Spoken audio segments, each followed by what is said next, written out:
अस्सलाम वालेकुम व्यूअर्स। मैं हूं जी चौधरी। आज हम बात करेंगे कि बैंक का जो प्रॉफिट है उसको हमने इनकम टैक्स की रिटर्न में कैसे डिक्लेयर करना है और उसकी कैसे कैलकुलेशन करनी है और किस जगह उसको हमने डिक्लेयर करना है। तो चलिए चलते हैं कंप्यूटर की स्क्रीन पर और देखते हैं कि इसको हमने कैसे कैलकुलेट करना है। तो ये देखें, हम आ गए हैं जी FBR IRS का जो पोर्टल है उस पर आ गए हैं। इस जगह हमने सबसे पहले लिखना है CNIC नंबर SSC का, और उसके बाद हमने यहाँ लिखना है जी पासवर्ड। पासवर्ड लिखने के बाद अब हम इसको कर देंगे जी लॉगिन। तो जैसे ही ये लॉगिन हुआ तो हम जो पहला वेब पेज है आयरस का उस पे हम आ गए हैं। तो अब यहाँ ये देखें ऊपर मुख्तलिफ टैब्स बने हुए हैं। जैसे ये पहला है रजिस्ट्रेशन वाला, डिक्लेरेशन, एसेट्स डिक्लेरेशन। ये सारे टैब्स हैं और सब के डिफरेंट जो हैं वो फंक्शंस हैं। तो इसमें हम नहीं जाते, हमने डायरेक्ट जो है अपना जो टॉपिक है उस पे हम वो आते हैं। तो ये देखें कि ये मैं 114 की रिटर्न पर पहले ही मैं जो है वो काम कर रहा था। तो ये इसके ना ड्राफ्ट में पड़ी हुई है। जैसे मैंने इस पर क्लिक किया तो यहाँ पे ये पेंसिल का निशान आ गया। इसको हम जैसे ही इस पर हम क्लिक करेंगे तो हमारे पास रिटर्न जो है वो खुल जाएगी। तो अगर नहीं तो मैं यहाँ से आपको बता देता हूँ कि देखें, ये डिक्लेरेशन के हमने टैब में जाना है। यहाँ जाने के बाद ये देखें 2 नंबर पे हम आ गए। यहाँ से हमने नॉर्मल रिटर्न सेलेक्ट कर लेनी है। ये देखें, ये नॉर्मल रिटर्न सेलेक्ट कर ली है। यहाँ से हम लिखेंगे 2023 ये हमारे पास पीरियड आ गया। इसको हमने सेलेक्ट किया और जैसे ही हम ये देखें कंटिन्यू पे करेंगे तो वो हमें बता रहा है कि ऑलरेडी ये नीचे मैसेज आ रहा है। ये देखें कि डॉक्यूमेंट जो है वो ऑलरेडी ड्राफ्ट में पहले पड़ा हुआ है, लिहाजा इसको हम कैंसिल करके ये देखें जो मैंने पहले बताया था कि ये पेंसिल का जो आइकन है इस पर हम वो क्लिक करते हैं। तो ये हमारे पास ऑलरेडी जो है एक ड्राफ्ट जो हमारे पास जो है वो बना हुआ आ रहा है। या सबसे पहले मैं उसको, ताकि आपको प्रॉपर पता चल जाए, मैं वैसे ही उसको डिलीट कर देता हूँ और दोबारा से बताता हूँ। ये देखें जी, मैंने इसको जी वैसे ही डिलीट कर दिया। तो अब जो है ना, अब हम प्रॉपर तरीके से उसको हम वो चलते हैं। तो ये डिक्लेरेशन के अब हम टैब में आ गए। टैब में आने के बाद यहाँ से हम इसको क्लिक किया, करने के बाद ये नॉर्मल रिटर्न में हम आए और इसको क्लिक कर दिया। यहाँ लिखा हमने 2023 और ये हमारे पास पीरियड आ गया। इसको हमने सेलेक्ट किया और कंटिन्यू पे हमने शुरू करता, तो ये हमारे पास रिटर्न आ गई। अब आपको इसका प्रॉपर वे जो है वो पता चल गया। तो अब ये देखें, सबसे पहला ये हमारा वो सैलरी वाला टैब है। इसमें हम कोई इनकम, सैलरी जो भी है वो हम लिख देते हैं। सपोज़ हम कहते हैं कि इससे पहले मैं आपको ना एक वो चार्ट दिखाता हूँ जो हमारे पास ये पड़ा हो। ये देखें कि ये मैंने बनाया हो, ये इसकी टोटल सैलरी है और ये बैंक का इसका प्रॉफिट आ रहा है। इसको हमने देखना है। असल हमारा मौजूद जो है ये वाला बैंक का प्रॉफिट जो है इसको हमने कैसे डिक्लेयर करना है। तो ये देखें, मैंने 11,50,000 सैलरी लिखी हुई है। सपोज मैं इसको चेंज कर देता हूँ, मैं कर देता हूँ कि नहीं जी 11 लाख है। तो 11 लाख मैंने इसको किया तो इसने इसको कैलकुलेट कर दिया। तो ये नीचे ये बैंक का ये प्रॉफिट है। ये मैं कह रहा हूँ कि सपोज HBL से हमारे प्रॉफिट आ रहा है जी 30,000। मैं 30 सपोज इसको मैं कर देता हूँ जी 25,000 आ रहा है। ये 25 लिखा, नीचे भी 25 लिखा हुआ है। इसको हम कर देते हैं, चलें जी, कहते हैं जी ये है जी हमारे पास, इसको हम 30,000 कर देते हैं, या इसको हमने कर दिया जी 30,000। ये देखें जी टोटल हमारे पास कितना आ गया जी, ये 55,000 हमारे पास प्रॉफिट आ गया। इस पर हमने ये देखें जो रिटर्न है सैलरी की, ये 11 लाख हमने वो बनाया, उस पर उसने वो टैक्स जो है वो कैलकुलेट किया 12,500 रुपया नॉर्मल टैक्स। तो अब ये जो है, अब आगे जाके हम इसकी कैलकुलेशन पहले कर लें, उसके बाद मैं आपको बताता हूँ। तो दोबारा हम वो चलते हैं कंप्यूटर की स्क्रीन पे और यहाँ हम सैलरी लिख देते हैं।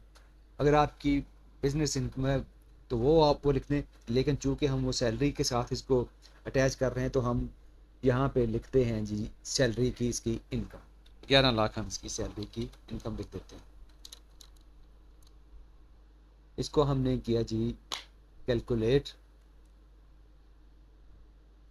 जैसे हमने इसको कैलकुलेट किया तो इसका हमें वो टैक्स आ गया। अब ये ना कहें कि हमने वो 11 ही लिखे, हम अपनी कोई भी इनकम हम इसमें डिक्लेयर कर सकते हैं। 11 है, 11 की बजाय अगर चलें आप कहते हैं तो चलें हम इसको वो 12 लाख कर लेते हैं, इसमें कोई हर्ज नहीं है। ये देखें वहाँ भी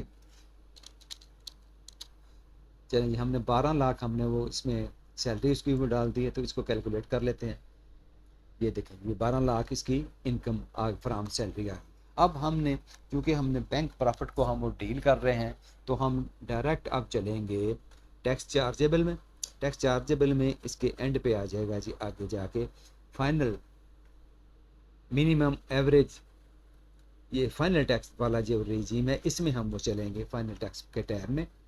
तो जैसे ही हम इसमें आए ये देखें जी फाइनल के टैक्स के हम वो टैब में हम आए, तो ये हमारा होता है फाइनल टैक्स। ये वो टैक्स है जो कि हमने गवर्नमेंट को अदा कर दिया है और ये हमें रिफंड नहीं होगा, ये हमें वापस नहीं मिलेगा। ये आपकी जो इसको हम फाइनल टैक्स कहते हैं। ये फाइनल टैक्स में की इसकी में ट्रीटमेंट इसकी टैक्स की होगी और ये रिफंडेबल या काबिल वापसी नहीं है। तो चलिए सबसे पहले हम इसकी वो कैलकुलेशन करते हैं कि इसको हम कहते हैं जी प्रॉफिट ऑन डेट 7B। तो यहाँ हमने 7B देखना है, ये एंड पे जाके यहाँ पे आ जाएगा प्रॉफिट ऑन डेट 7B। ये बिलिंग का आ गया, बिलिंग के साथ ही यहीं पर ना इसका आ जाएगा। वैसे भी हम इसको ऊपर से भी वो ट्रेस कर सकते थे, लेकिन मैं आपको बताना चाह रहा हूँ ताकि आपको प्रॉपर पता चल जाए। ये प्रॉफिट ऑन डेट, ये देखें जी profit on date under section 7B not exceeding 5 million. यानी आम एक सैलरी पर्सन है, उसका को बैंक से किसी को 30,000 40,000 या 20,000 15,000 इतना ही प्रॉफिट जो है वो आ रहा है। तो इसलिए ये अगर तो है इसकी अमाउंट 5 मिलियन से कम तो हम इस टैब में लिखेंगे, और अगर ज़्यादा है तो फिर मैं वो उसकी अलग ट्रीटमेंट है। तो हम यहाँ पे आके ये 5 मिलियन से कम है तो हम इसको ट्रीट करते हैं जी इसमें। अब हम यहाँ क्या लिखते हैं जी, वो कहते हैं जी को बैंक का अकाउंट नंबर जो है वो आप दें 1165746। आपका जो भी वो 14 डिजिट का जितना भी वो आ रहा है, सपोज हम वो कहते हैं जी कि ये HBL बैंक है, HBL बैंक, उसकी कोई भी ब्रांच आप बता सकते हैं जी, शादमान LHR लाहौर। जैसे ही आप लिखा और इसको हम करते हैं जी सबमिट। सबमिट करने के बाद ये देखें हमारे पास एक बॉक्स आ गया है, इसमें हम वो लिख देते हैं। हम अब इसमें हमने यहाँ क्या अमाउंट लिखनी, ये देखें जो हमने वो टैक्स में कैलकुलेशन की थी, ये देखें प्रॉफिट ऑन डेट हम कह रहे हैं कि ये देखें जी इसमें हमने 25,000 रुपया जो है ना इसका हमने वो लिखा। तो यहाँ हम क्या फिगर लिख देंगे जी 25,000। 25,000 लिखने के बाद अब हम इसको करेंगे जी कैलकुलेट। लेकिन जैसे ही हमने इसको कैलकुलेट किया तो उसने कहा जी इसके 3750 रुपये इसका टैक्स बनता है। अब हमारा ये जो हमने चार्ट बनाया हुआ उसमें भी हम वो देख लेते हैं। ये देखें जैसे हमने इसके 25,000 रुपया, ये देखें जी दोबारा अगर चलें इस यहाँ पे ये देखें 25,000 था, तो इसमें उसने टैक्स ये प्रॉफिट ऑन HBL ये देखें जी 3750 रुपये निकाले। अब दूसरा बैंक जो उसमें हमने NBP लिखा और इसमें हमने लिखा जी 30,000, और 30,000 पे उसका टैक्स बना है जी 4500 रुपया। तो वहाँ चल के भी अब हम देख लेते हैं कि कितना बन रहा है। अब हमने इसमें एक एडिशन और करनी है यहाँ पे।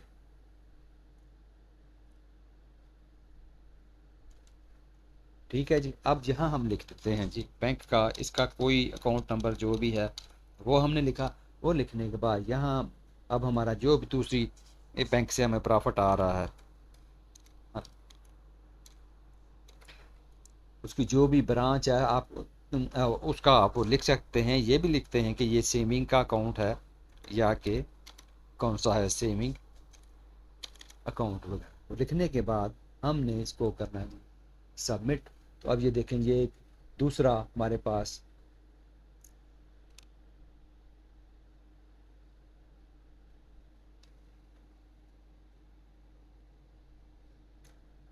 इसमें हमने कितना लिखना है जी, वो हमने एनबीपी का हमने लिखा जी 30,000। 30,000 और अब इसको कैलकुलेट करते हैं तो देखें जी क्या टैक्स बनता है कितना।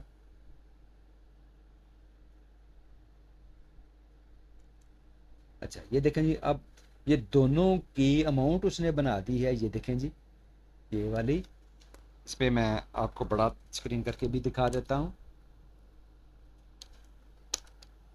ये देखें जी 55,000 इसकी अमाउंट बनी है और इसका टैक्स कितना बना है 8,250 रुपये टोटल।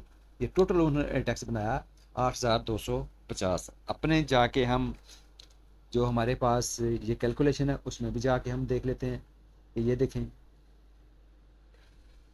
8,250 ये हमारा फाइनल टैक्स जो है वो बना है 8,250। ठीक हो गया जी। अब ये कैलकुलेशन होगी, ये कैलकुलेशन करने के बाद अब हम इसके कंपटीशन में चलते हैं।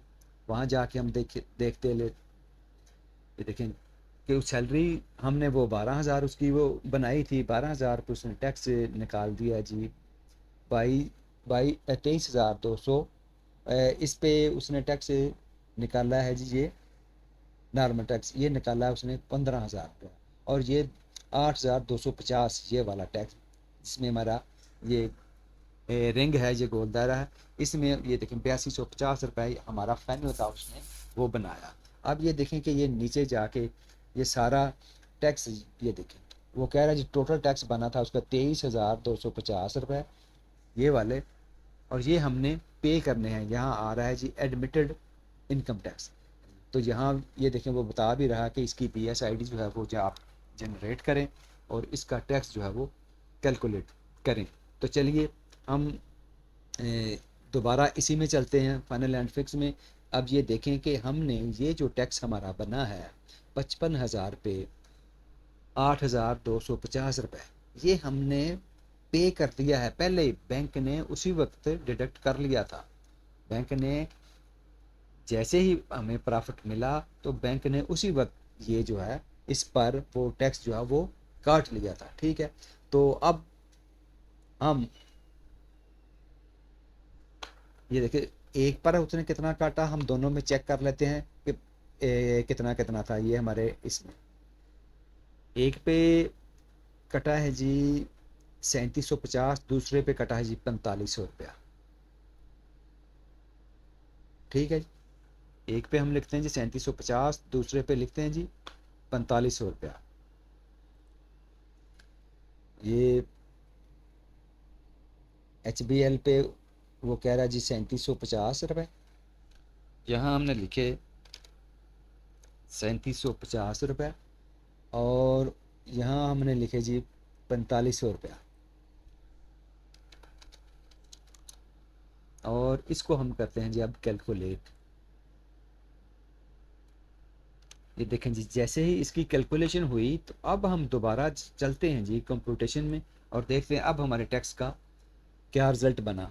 तो ये देखें हमारे टैक्स का, अब पहले एडमिटेड टैक्स हमारे पास कितना था, वो था हमारे पास 23,000 समथिंग था। जो पहले 23,250 रुपये ये वाले ये था एडमिटेड टैक्स। जैसे ही हमने उसमें अपनी एंट्री कर दी 8250 में, तो 23,250 में से 8250 रुपये हमारे निकल गए, यानी हमारा टैक्स कट गया था, बैलेंस बच गया है जी 15,000। अब वो ये कह रहा है कि आपने ये वाला 15,000 रुपया जो है ये हमें पे करना है, इसकी ID करनी है। तो इसके लिए हमारे पास एक तो है कि हम अपना PSID जनरेट करें। PSID जनरेट करने के बाद अपना टैक्स जो है वो अपना उसको बैंक में जाके उसको अदा करें। वो जैसे ही हम PSID जनरेट करने के बाद इसकी अमाउंट इधर फिल कर देंगे तो ये हमारी पेमेंट जो है ये भी नहीं रहेगी। लेकिन उस वक्त तक हम अपना ये रिटर्न सबमिट नहीं कर सकते जब तक कि हम ये टैक्स पे नहीं करते थे। ठीक हो गया। बाकी आगे आ गया जी वेल्थ स्टेटमेंट। वेल्थ स्टेटमेंट मेरी ऑलरेडी वीडियो बनी हुई है, उसमें जाके आप देखें, तफसील से मैंने वो बताया हुआ है कि वेल्थ स्टेटमेंट जो है वो कैसे फिल करनी है। लेकिन चूंकि ये एंट्री करनी है इसलिए थोड़ी सी इसके बारे में बता देता हूँ। पहले हम आ जाते हैं जी पर्सनल एक्सपेंसेस। ये पर्सनल एक्सपेंसेस फर्दर मैंने सारी रिटर्न में बताए हुए हैं। रेंट है, टैक्स है, यही टैक्स ये देखें, टैक्स इसमें आया है जी, रेट्स एंड टैक्सेस। हमारा कितना ये टैक्स था इसमें आया, वो जी 8250 रुपये हमारा बन रहा है। वो हमने इधर भी लिखना। यहाँ ये हमारा एक वो खर्चा है, क्योंकि ये हमें रिटर्न नहीं होना, ये हमारे रिफंडेबल नहीं है।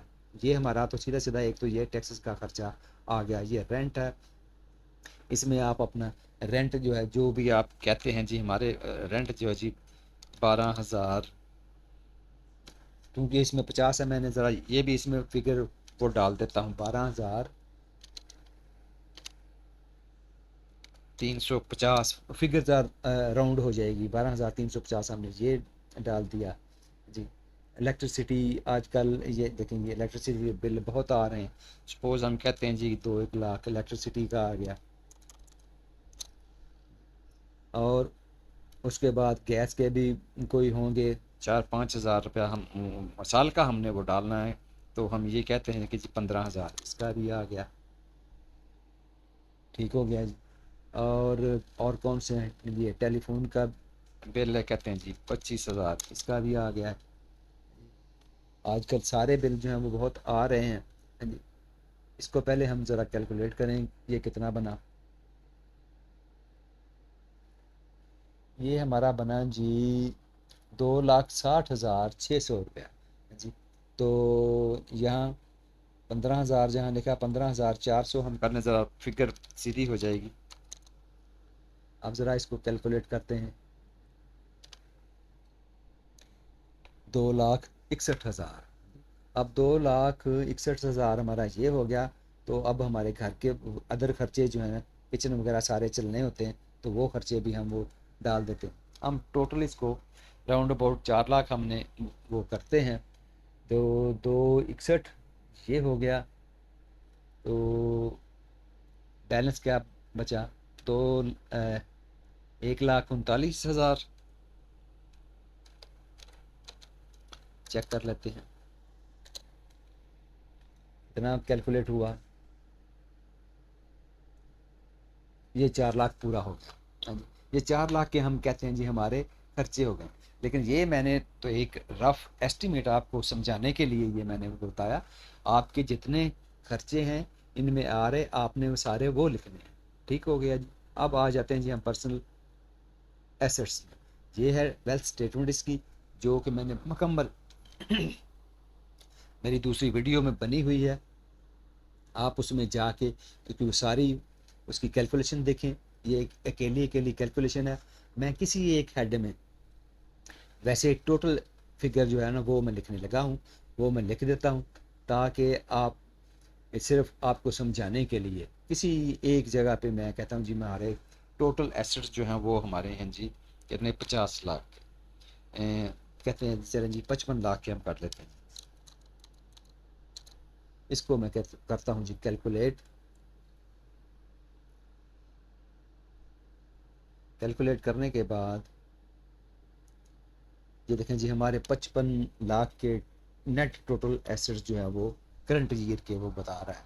ये मैंने एक आपने कहीं उस जगह पे नहीं लिख देना कि सारे के सारे उधर नहीं। आपने अपनी अकेली अकेली प्रॉपर्टी हर चीज़ जो है वो डिक्लेयर करनी है।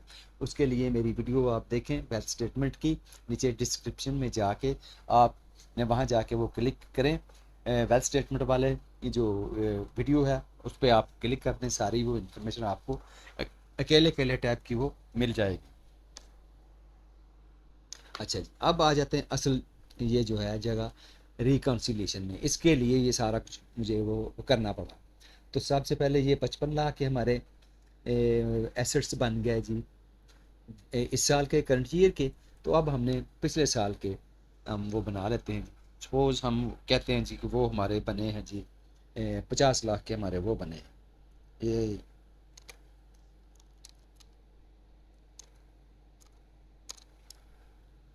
और इसको करते हैं जी कैलकुलेट। तो ये देखें जी 5 लाख ये आ गया, हमारी इंक्रीज़ आ गई, यानी पिछले साल से ज़्यादा इंक्रीज़ हमारी आ गई 5 लाख रुपया। अब हमने यहाँ पे जो फाइनल टैक्स था असल बात उसकी है, यहाँ तो ये तो इनकम हमने लिखनी है जी, ये वाली income declared as per return subject to normal tax. Normal tax से मुराद हमारी जो सैलरी की थी या हमारी कोई भी और इनकम आ रही है जिसको हम नॉर्मल टैक्स में ट्रीट करेंगे, वो हमने पीछे लिखी थी कितनी सी, 12 लाख हमने लिखी थी, ये लिख दी। अब हमारी असल वो आई ये चीज़ कि इनकम एट्रीब्यूट टू रिसीट्स, यही वो जो फाइनल और फिक्स वाली हम वो बात कर रहे हैं, फाइनल और फिक्स टैक्स वाली। पीछे जो हमने वो फिगर लिख के आए हैं, हमारी वो फिगर बनी थी हमारी इतनी 55,000 रुपया। देख लेते हैं, फिर यहाँ से देख लेते हैं ताकि वेरीफाई हो जाए। हाँ जी 55,000 रुपया, ये देखेंगे 55,000 रुपया वो हमारी फिगर है। ये 55,000 हमारी फिगर आ गई। ये 4 लाख हमारे जो हैं वो खर्चे आए जो हम पीछे हमने लिख के आए हैं। अब हम इसको करते हैं कैलकुलेट, फिर हम इसको चेक करेंगे। कैलकुलेट करने के बाद ये कह रहा है जी कि हमने अभी हमारा है ना, या हमने अपनी वेल्थ स्टेटमेंट में कमी थोड़ी सी है 3,55,000 की, या जो है हमारा जो खर्चे जो है ना वो हैं कम। तो अब दोनों तरीक़ों से हम इसको हैंडल कर सकते हैं। तो मैंने क्या किया, यहाँ से मैं इसको उठाता हूँ,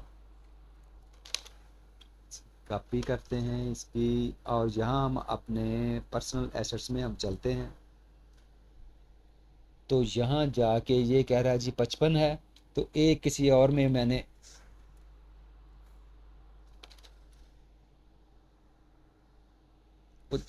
वो अमाउंट जो फिगर है इसको बराबर करने के लिए मैंने वो लिख दी है। तो अब हम कैलकुलेट करते हैं जी, ये कैलकुलेशन हो गई। अब चलें जी रिकन्सिलिएशन में। अब रिकन्सिलिएशन में जाएंगे तो हमारे पास ये चीज़, ये मैं आपको दिखा रहा हूँ, अनरिकन्साइल्ड इनकम जो है ये आ गई ज़ीरो। इसको हर शक्ल में ज़ीरो होना चाहिए, ये वाली, इसको मैं आपको, ये देखिए ये वाली अमाउंट ज़ीरो, जिस जहाँ मेरा ये कर्सर है, ठीक हो गया। तो ये हमारी हो गई सारी कैलकुलेशन इसकी सारी के, हमारा जो फाइनल टैक्स है उसको हमने कैसे ट्रीट करना है और इसको हमने कैसे लिखना है। तो एक दफ़ा मैं अपने एंड पे ये ज़रूर रिमाइंड करवाता हूँ कि हमने क्या इसमें कैलकुलेशन की और किस तरह की। तो सैलरी वाले टैब में जाने की ज़रूरत नहीं, सिर्फ मैं इतना ही आपको दोबारा बता देता हूँ कि यहाँ टैक्स चार्जेबल में हम गए, यहाँ हम गए थे जी फाइनल टैक्स में। फाइनल टैक्स में जाके हमने क्या किया जी, अपना 7B profit on date under section 7B, ये देखेंगे उसी के सामने हमने ये लिखा है, ये पढ़ लें आप दोबारा। Profit on debt amount not exceeding 5 million, 5 million से ज़्यादा नहीं। ये हमारा पहला HBL वाला हो गया जी। इसमें हमारे कितने थे, इसमें हमने लिखा था कि जी 25,000 रुपया है जी, इस पर टैक्स लगा 3750 रुपया। ये 3750 रुपया टैक्स ये लगता है जी 15% के हिसाब से। हमारा बैंक पे जो भी प्रॉफिट होता है, जो सेविंग का प्रॉफिट आता है उस पर 15% के हिसाब से, जितनी भी अमाउंट है उस पर 15% जो आपको प्रॉफिट की अमाउंट मिली है उस पर 15% जो है वो लगता है। एक हमारा इसका था, दूसरा हमारा था नेशनल बैंक का था, उसकी थी 30,000, उस पर हमारा कट गया जी 15% के हिसाब से। 30,000 का हम 15% बनाए तो ये बनता है जी 45,000 रुपया। तो ये 45,000 कट गया और टोटल दोनों की ये फिगर ये देख लें 8250 रुपया जो है ना वो हमारा आ गया। इसका ये सारा सिलसिला है। तो thank you for watching this video. अगर आपको ये वीडियो अच्छी लगी तो उसको शेयर करें और दोस्तों को भी कहें इसको शेयर करें, और सब्सक्राइब ज़रूर करें, क्योंकि सब्सक्राइब करने पे इसकी कोई फ़ी नहीं है। इससे जो भी बंदा वीडियो क्रिएट करता है उसकी हौसला अफजाई होती है। तो काइंडली इसको सब्सक्राइब आप ज़रूर करें। एंड अल्लाह हाफिज़।